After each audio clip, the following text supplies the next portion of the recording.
I must not fear. Fear is the mind killer. Fear is the little death that brings total obliteration. I will face my fear.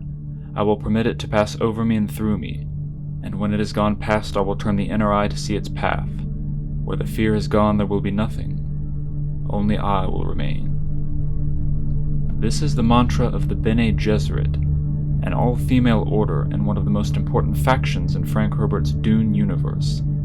Its members are sometimes called witches due to their heightened mental and physical abilities, though these are not in fact supernatural, but the result of honing human potential for several millennia. Now, in order to fully understand the Sisterhood and their motives, we must first go back to the events which led to their creation. Thousands of years before the events of Dune, humanity had given their thinking over to machines in the hope that it would set them free, but this only allowed other humans with machines to enslave them. This age of mechanical tyranny ultimately led to the Butlerian Jihad, a crusade against artificial intelligence that lasted for 2 generations. In the political turmoil that followed the Jihad, thinking machines were banned, and humanity had to learn to think for themselves once again. This gave rise to several new schools of thought, and foremost among them was the Sisterhood of the Bene Gesserit, whose powers of mind and body seemed almost mystical to the common people of the universe.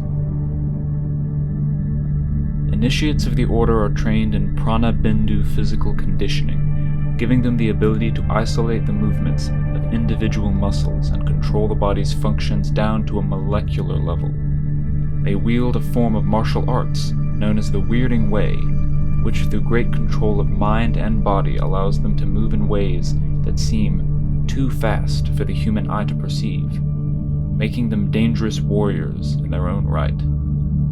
One extension of these hyperphysical abilities is the voice. By modulating the timbre, pitch, and cadence of their words, a Bene Gesserit can compel a listener to follow her commands.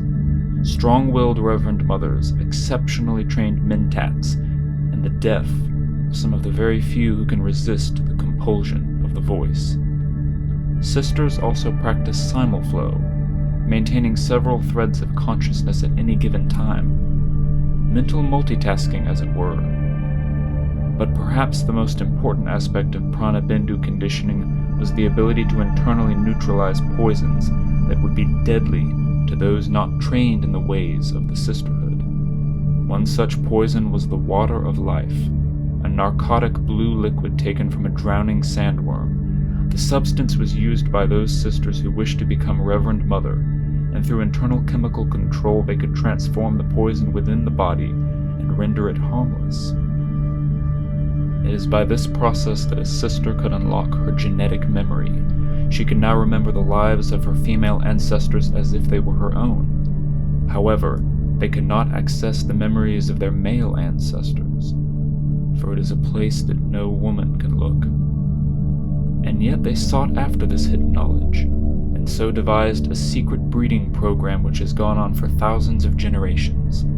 The goal was to produce a male Bene Gesserit, one who could look where they could not, he who could be many places at once, the Kwisatz Haderach. And so the Sisterhood manipulated the noble bloodlines from the shadows, ever preparing for the future they had planned. But in the year 10,176, the Lady Jessica bore a son, and not a daughter as ordered, and he would become something the Sisterhood did not expect. The Kwisatz Haderach was 1 generation too early. His name was Paul Atreides.